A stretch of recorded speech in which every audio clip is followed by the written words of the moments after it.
Before he became a hymn writer, John Newton was a blasphemous sailor, a slave trader, a man who was filled with bitterness and rebellion. Raised by a godly mother who died when he was young, John walked far from the faith. By his 20s, he was deeply entrenched in the transatlantic slave trade, treating other people as less than humans. He mocked God, he cursed him, and lived with no regard for righteousness. But then came the storm. In 1748, while aboard a ship caught in a violent tempest, Newton faced death. The waves crashed over the deck, and the hull began to flood. As the crew frantically bailed water, something cracked inside John. For the first time in years, he cried out to God, Lord, if you will save me, I will serve you. The storm calmed, but it was not just the sea that still, something inside John changed. It was not immediate perfection. Newton continued in the trade for some time, slowly awakening though to the horror of what he was doing. Like Isaiah in the temple, he began to see his unclean lips and hands, and over time, he abandoned the slave trade, devoted himself to scriptures, and was eventually ordained as a minister of the gospel. And then one day, years later, he sat to write a hymn, not as a perfect man, but as one forgiving and redeemed. The words, Amazing Grace, how sweet the sound that saved a wretch like me. I was once lost, but now I am found. I was blind, but now I see. That song has circled the globe, but more importantly, his life, once filled with cruelty, became a message, a testimony that God can take the unclean, touch them with a coal from the altar, and send them as messengers of grace.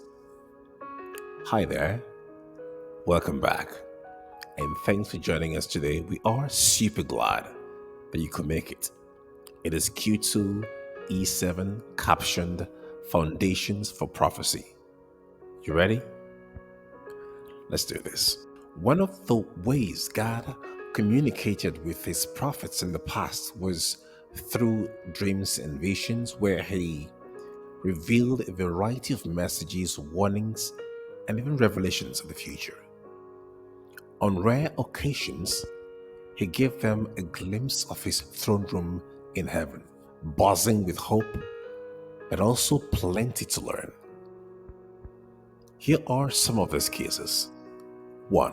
In Ezekiel's vision, God's throne was depicted not just as a throne, but a celestial chariot blazing with fire and glory. Next to his throne were 4 living creatures with 4 distinct faces: a human, a lion, an ox, and an eagle. They moved as one in flawless obedience to the Spirit. Above them, a vast crystal expanse shimmered, and there sat one on a sapphire throne, bathed in radiance, royalty, power, awe. We see royalty. Daniel too was drawn into the divine courtroom, as we see in Daniel 7, verse 9 to 10. He saw the Ancient of Days, God Himself, seated on a throne of blazing fire. A river of flame flowed before him as thousands upon thousands stood in rapt attention. The earthly beasts and kingdoms had faded, as the heavenly court began its judgment. And then one like the Son of Man entered, Jesus, the Messiah. The moment divine justice shifted from investigation to execution, and we see the role of Jesus. And then came John, exiled, alone, and yet chosen. In the book of Revelation 4, he is thrust into a scene that takes your breath away. A throne encircled by an emerald rainbow, flashing of lightning, roars of thunder. 24 elders cast their crowns before him, and 4 living creatures cry out without rest. And at the center, God, radiant with burning ember, seated upon a sapphire sea. Every heartbeat in heaven pounds with worship. These were not just visions, they were encounters, unveiling a God who reigns with majesty, judges with authority, and is worthy of eternal worship. But then comes Isaiah's encounter. The walls of the heavenly temple tremble. Smoke fills the sanctuary, and the sound of wings hums in the air. In the middle of it all, Isaiah stands frozen, gazing upon the unthinkable, God, enthroned in glory, high and lifted up. The train of his robe fills the temple. Seraphim hover, 6 winged creatures blazing with purity. And as they fly, they cry out, not once, not twice, but 3 times. Holy, holy, holy is the Lord of hosts. The whole earth is full of his glory. The atmosphere is electric with reverence. The very structure of heaven shakes. Isaiah is undone. A man exposed in the light of absolute holiness. Isaiah, initially overwhelmed by his own sin, is purified by a burning coal and then qualified for service. Here are a few takeaways from these episodes, especially Isaiah's. From the pronouncements of the cherubs and the 24 elders, we catch a glimpse of the sacred protocol of his presence, of what the will of God is in heaven and on earth, that God be worshiped, exalted, and glorified. While the cherubs declare him holy, the 24 elders worship in Revelation 4:11, declaring his right to rule, being the creator of all things, a principle we see reiterated from Genesis to Revelation. We see 3 other important principles at play here, especially in Isaiah's episode. 1. Isaiah confessed his unworthiness in his presence. Woe is me! I am undone. I am a man of unclean lips. In the presence of a holy God, the brilliance of his purity effortlessly illuminates all hidden dark stains of sin, cherished and indulged, exposing every hidden flaw, and like Isaiah, arouses a consciousness of our unworthiness. 2. Atonement from the altar. Suddenly, a seraph flies to the altar, plucks a burning coal, and presses it to Isaiah's lips. Painful? I don't know. You'll have to ask him.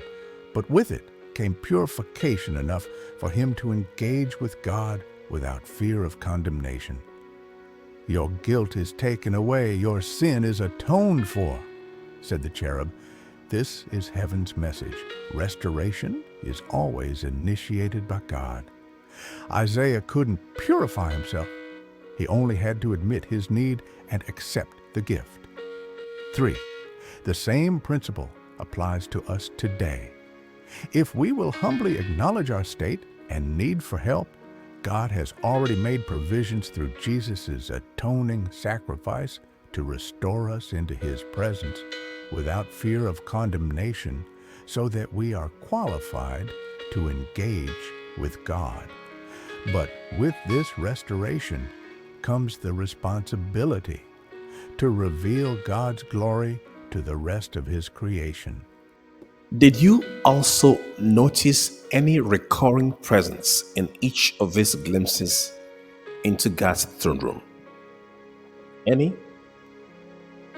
How about the cherubim, sometimes called the four living creatures? You notice they appear again and again and again in Ezekiel's vision and Revelation, even embedded into the sacred design of the Ark of the Covenant. Except in Daniel's vision, which zeroes in on judgment, those celestial beings are never far apart from God's throne.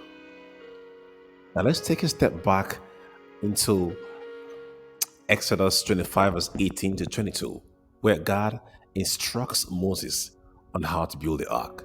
In paraphrase, it reads, "Make 2 cherubim of hammered gold, one on each end of the atonement cover, their wings spread upward, overshadowing the cover, and I will meet with you between the cherub." These were not just mere ornaments, they were prophetic symbols, guardians of sacred space, on the covering of the Ark of the Covenant. And right between them, the presence of God would manifest. The pattern is undeniable. Whether it's the golden cherubim atop the ark or the blazing creatures flanking God's throne in vision after vision, they are always there. Why? Because cherubim aren't just symbolic extras in a celestial drama. They represent something profound, the nearness of God's presence. David, the psalmist, put it this way, "O shepherd of Israel, you who dwell between the cherubim, shine forth." Psalm 81.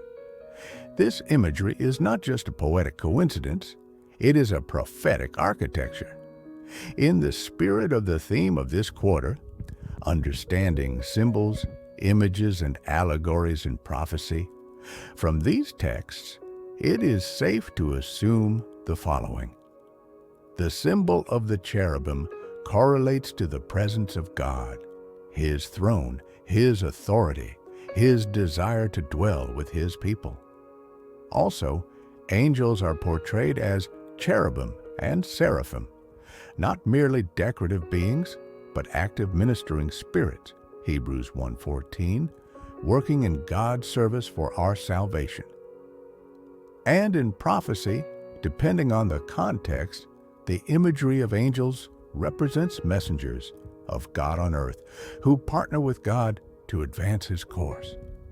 So when Revelation 14 declares, "Then I saw another angel flying in midair, having the everlasting gospel to preach," that does not necessarily mean a winged being descending from the sky.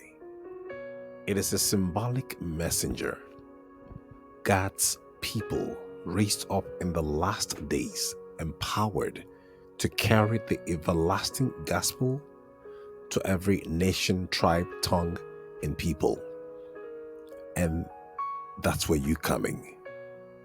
For you too could be that messenger. And that brings us to a mystery. Who exactly are these 4 living creatures that surround God's throne?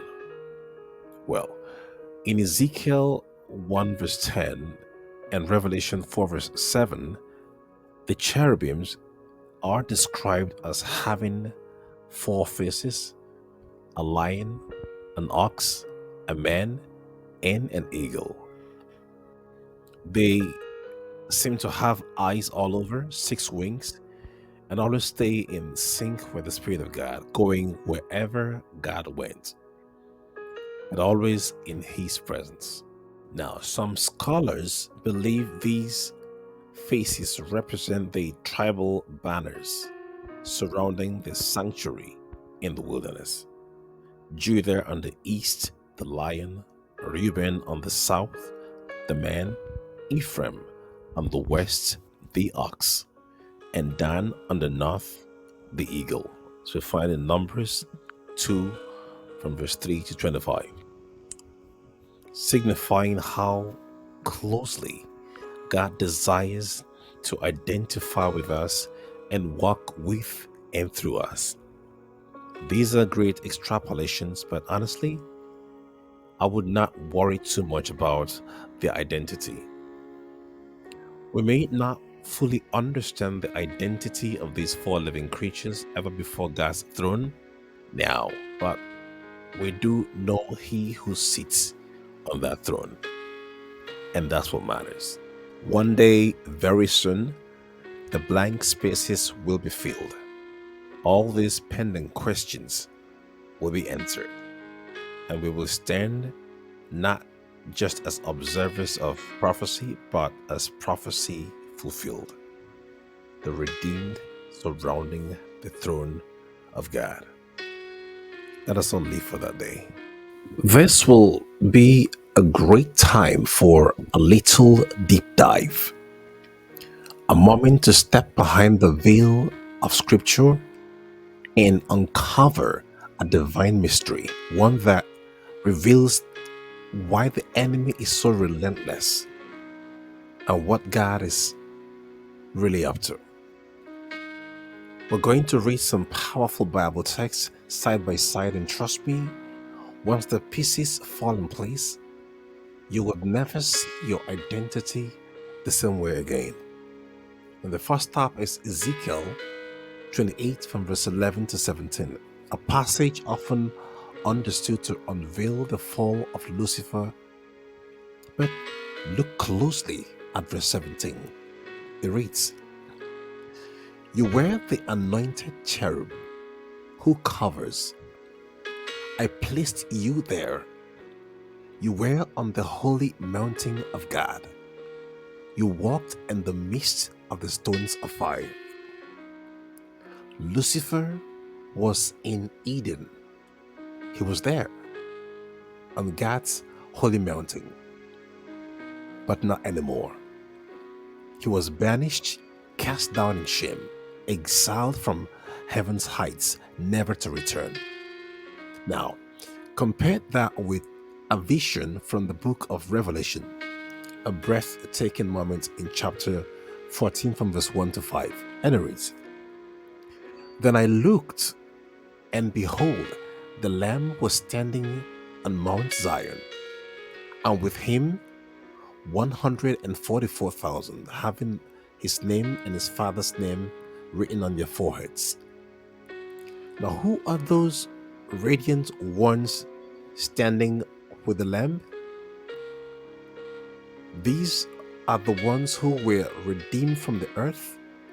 They follow the Lamb wherever he goes. They were purchased from among men as first fruits to God and to the Lamb. Do you feel the contrast?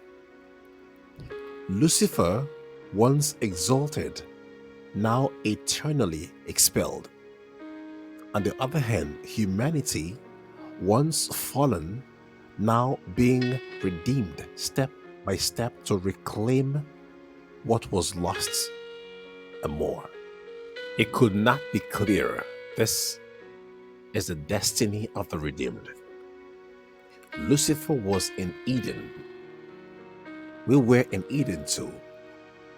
Lucifer was on God's holy mountain. We are being prepared to stand on that same mountain again. Now, here is a shocking truth. We are literally being groomed to take the place he lost. Did you catch that? Heaven is not just restoring us, heaven is reassigning us to places once occupied by the fallen angels. Let that sink in. Don't take my word for it. Listen to this powerful quote from the Spirit of Prophecy. "Heaven will triumph, for the vacancies made in heaven by the fall of Satan and his 8 angels will be filled by the redeemed of the Lord. Advent Review in Sabbath Herald, May 29, 1900. Now, it makes sense, right? This is why the enemy is raging. This is why temptations are so intense. This is why your battles feel personal, because truth is, they actually are. He's not just trying to discourage you, he sees you as his replacement. But friend, this is not the time to shrink back. The universe is watching. The final act is unfolding if you're paying attention. And you are being called to step into something eternal. So, rise up, soldier. No retreat, no surrender. Tell your family, tell your friends, and tell every soul in your sphere, it's about to go down. And now, we know exactly what is at stake. And that's a wrap, fam. This week's journey ends here, but next week, we explore the topic in these Psalms, part 1. Trust me, you don't want to miss this. Until then, keep marching forward, keep shining, and above all things, keep sharing the gospel, for lives depend on it. This is your Sabasco Doodle, doodling out. Let's keep making it make sense, one truth, one lesson at a time. Thanks for riding with us today, friend. If today's study stirred your heart or sparked your thoughts, go ahead, like, subscribe, comment, and share this with someone who needs a word right now. And hey, if you haven't yet made that life-altering decision to follow Christ, you still can, but don't wait. The clock is ticking, and grace is calling. I'll catch you next week, God willing. Until then, remember, we're auditioning to take over in heaven. No retreat, no surrender.